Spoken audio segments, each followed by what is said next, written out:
Pyramid के अंदर जो मूर्तियाँ बनी हैं, स्कल्पचर्स बने होते हैं, उसमें दिखाया जा रहा है कि एक राजा, एक फ़ैरो बैठे हुए हैं।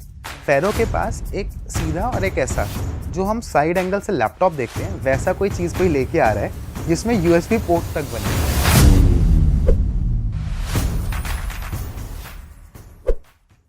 तो hey guys, welcome back to the channel. आज बैठे हैं चार लोग साथ में फिर से, और आज का टॉपिक बहुत ही इंटरेस्टिंग होने वाला है क्योंकि आज हम लोग बात करने वाले हैं माइथोलॉजी वर्सेस मॉडर्न साइंस। क्या ये दोनों सिमिलियर है या ये दोनों अलग अलग चीज़ें हैं? तो सबसे पहले मैं जानना चाहूँगा रजत भैया से कि रजत भैया, यार मेरा सचिन कहना ये है कि जो हम माइथोलॉजिकल साइंस की बात कर रहे हैं ना, या उस टाइम की डिस्कवरीज की बात कर रहे हैं, वो हमारी आज की साइंस से हज़ारों गुना ज़्यादा विकसित थी।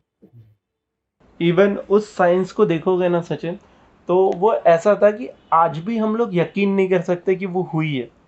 मान लो मैं जब अब बहुत सारे ऐसे एग्जाम्पल्स हैं जिसको अभी भी लोग अपना नहीं पा रहे हैं। जैसे पुष्पक विमान हो गया, अब लोगों को प्लेन दिख रहा है तो लोग बोल रहे हैं कि हाँ उस समय भी हो सकता है। बट ऐसी बहुत सारी चीज़ों का रेफरेंस है ना जो हम लोग अभी डेवलप करने वाले हैं, उसका भी रेफरेंस आपको माइथोलॉजी में, या माइथोलॉजी भी कहना गलत हो, हमारी पुरानी हिस्ट्री में आपको मिल जाए। तो इस चीज़ को मैं थोड़ा इजी बना देता हूँ। रजत भैया, हम लोग द्वारका नगरी को मॉडर्न साइंस के साथ कैसे रिलेट कर सकते हैं? सी बेसिकली अगर हम साइंस की बात करें ना, हम अपना ब्रेन अगर 100% में यूज़ करना शुरू कर दें, ठीक है, तो शायद हम कुछ भी कर सकते हैं दुनिया में। कहते हैं कि कृष्ण जी का ब्रेन 100% एक्टिव था, ठीक है, इसलिए वो नीले दिखते थे, ठीक है, ऐसा कहा जाता है। और इसका एक सिंपल सा example, when you talk about Mahabharata, उसका सिंपल सा एग्जांपल चेस खेलने में मिल जाता है। बहुत छोटा सा एग्जांपल, मैं अगर एक मूव कर रहा हूँ और तुम एक मूव चल रहे हो, तो मैं अपनी अगली मूव, तुम्हारी अगली 4 मूव क्या हो सकती हैं, उसको सोच के कर रहा हूँ। That is how you play chess, इसलिए उसको सबसे बड़ा स्ट्रैटेजी गेम बोला जाता है, ठीक है। तो अब ये सोचो कि उस युद्ध कला में जो व्यक्ति निपुण थे, भगवान श्री कृष्ण, वो किस तरीके से शतरंज खेले होंगे। सुपर जी है। तो एट द एंड मैं यही बताना चाहूँगा कि जो जैसे काफ़ी लोग मानते हैं, काफ़ी लोग नहीं मानते हैं कि द्वारका नगरी है या नहीं है। इवन अवशेष मिलने के बाद भी काफ़ी लोग सवाल उठाते हैं कि है कि वो या क्या नहीं वो है, द्वारका ही है या नहीं है। बट साइंस के साथ सारी चीज़ें प्रूफ है। मैं किसी चीज़ को माइथोलॉजी इसीलिए नहीं कहूँगा क्योंकि आज हमारा साइंस उतना डेवलप नहीं है जितना कि उसे वो सब चीज़ें ढूंढने के लिए होना चाहिए। क्योंकि अगर हम लोग आज से 70-80 साल पुराने लोगों को पूछने जाएंगे, या उन्हें उस टाइम पे ये भी कभी सोचने में नहीं आया होगा कि कोई ऐसी चीज़ हो सकती है जिससे हम यहाँ बैठ के किसी 80 किलोमीटर दूर वाले इंसान से बात कर सकते हैं फ़ोन के थ्रू। तो उन लोगों के लिए उस टाइम पे ये माइथोलॉजी में आएगा। तो अगर हम लोग इसी चीज़ को ऐसे देखें कि संजय जो थे, उन्होंने धृतराष्ट्र को जो भी उस समय चल रहा था फील्ड पे, जो लड़ाई चला रहा था, वो देख सकते थे और उसको बता रहे थे। इवन बर्बरीक को भी श्री कृष्ण ने ये दिखाया था कि जो मैदान में हो रहा है, जो लड़ाइयाँ हो रही हैं, वो देख सकते थे। अगर आज के टाइम पे उस चीज को देखें तो प्रैक्टिकली पॉसिबल है। कैमराज है, सीसीटीवी कैमराज है, हम उसको वर्चुअल रियलिटी बोल सकते हैं। ये बेसिकली अगर इसको आज की दुनिया में देखें तो क्रिकेट मैचेस होते हैं जिसको आप अपने घर पे लाइव देखते हैं, 2 सैटेलाइट के थ्रू होता है या जिसके भी थ्रू होता है, आप सीसीटीवी के थ्रू देखते हैं चीज़ें। और अगर ये नहीं देख पा रहा है तो मैं इसको वर्णन करके बता रहा हूँ, ठीक है। हम आज इस टेक्नोलॉजी पे निर्भर है, उस जमाने में ये चीजें थी बस। बट वही है कि अब 100 साल पहले पूछोगे तो लोगों को लगेगा कि यहाँ जो चल रहा है वो वहाँ कैसे देख सकता है। अब इसको आप महाभारत के एरा में बोल लो कि वो इतने विकसित थे कि उन्होंने सीसीटीवी लगाए हुए थे या सैटेलाइट के थ्रू लाइव देख रहे थे कमेंट्री के साथ, या आप ये देख लो कि उनको दिव्य दृष्टि थी। मेरा मानना ये है कि वो दिव्य दृष्टि थी, उसका रीजन ये है कि वो अपना ब्रेन उस एक लेवल तक जाके हाइपर एक्टिव कर सकते थे। इवन अगर आप ब्रेन को 70, आप तो अगर 10% भी यूज कर लो, मैं 7% कर लूँ तो अल्बर्ट आइंस्टाइन बन जाऊंगा। हाँ, अगर आप 10% भी कर लो तो आपकी सोच की कोई सीमा नहीं होगी। अब सोचिए कि जिस एरा में कुछ भी मतलब आपका गंदगी नहीं थी, it was a purity of the era, जहाँ पे भगवान का नाम, मेडिटेशन, साधना, आप इसकी बात कर रहे हो, केमिकल्स नहीं थे, ठीक है, पॉल्यूशन नहीं था। जो राक्षस थे वो सीमित थे मांस मदिरा तक, लेकिन जो देवगण थे या जो लोग थे, जो बेसिक हम लोग बोलते हैं ना मानवगण, ये लोग तो पूरा टाइम साधना में विलीन थे ना, भगवान की श्रद्धा में, पूजा पाठ में, अपने चक्रास को खोलने में बिजी थे ये लोग। तो इनका ब्रेन उस टाइम पे अगर किसी का 60-70% भी एक्टिव हो तो क्या वो देख नहीं सकता है कि वहाँ पे क्या हो रहा है? It's not a surprising thing, ये तो साइंस भी बोलती है, राइट? ये तो आज भी बोलती है साइंस। तो बिल्कुल वहाँ पे ऐसा हो सकता है, बिल्कुल एक दिन में द्वारका बन सकती है।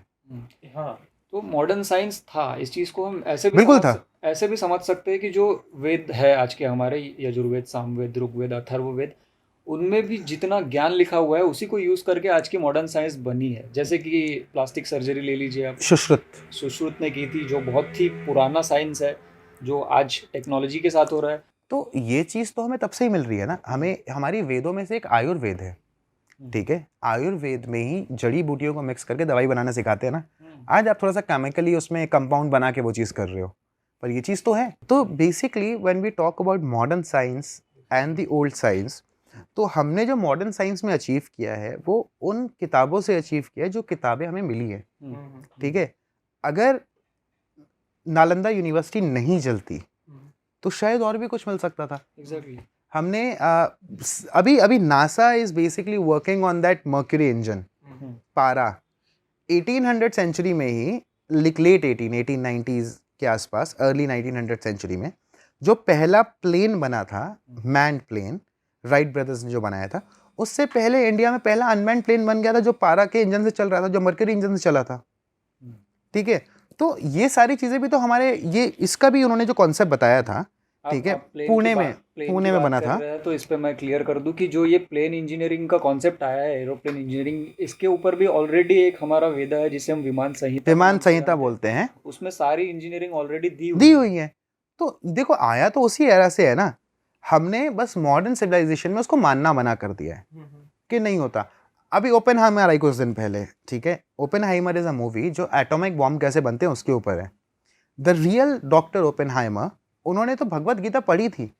उनकी एक स्टोरी ये है कि उन्होंने संस्कृत क्लासेस लगाई थी ताकि वो ओरिजिनल संस्कृत में भगवत गीता पढ़ सके। और आखिरी जो उनका इंटरव्यू लिया गया था आफ्टर द बॉम्ब ब्लास्ट, तो उन्होंने ये चीज़ बोला था कि now I am the creator of the death, I am the destroyer, I am the creator of the death.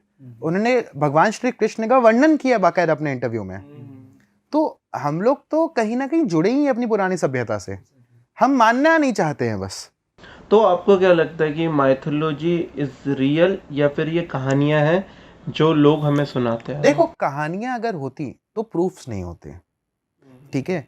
कहानियां होती तो हमें विमान शास्त्र नहीं मिलता, हमें आयुर्वेदा नहीं मिलता, हमें प्लास्टिक सर्जरी कैसे करी जाती है वो 5000 साल पहले वो नहीं पता लिखित होता। रूप में नहीं मिलती। लिखित रूप में तो नहीं मिलती। इंटरेस्टिंग अप्रोच है कि माइथोलॉजी एक वो हिस्ट्री है जो साइंस ने अभी तक के डिस्कवर नहीं की है बेसिकली। सी, माइथोलॉजी का मतलब है एक मिथ, ठीक है? हाँ, तो वही है कि वो बातें तब तक माइथोलॉजी लगती है, फिर मिथ लगती है, जब तक वो डिस्कवर नहीं की गई है। अब जैसे हम हनुमान चालीसा की बात करते हैं, हनुमान चालीसा में तो पूरा वर्णन दिया हुआ है ना कि पृथ्वी से सूरज की दूरी कितनी है, जुगसहस्त्र योजन पर भानु, लील्योताहि बदल फल भानु, तो वो तो ऑलरेडी दिया हुआ है उस टाइम से, एग्जैक्ट डिस्टेंस बताया गया है। तो माइथोलॉजी को आप ऐसे देख लो कि बहुत सारी चीज़ें जो डिस्कवर नहीं हुई हैं वो आपको माइथोलॉजी लगेगी, क्योंकि अभी भी हमारा दिमाग और हमारा साइंस इतना मॉडर्न नहीं हुआ कि हम उसको अपना सके।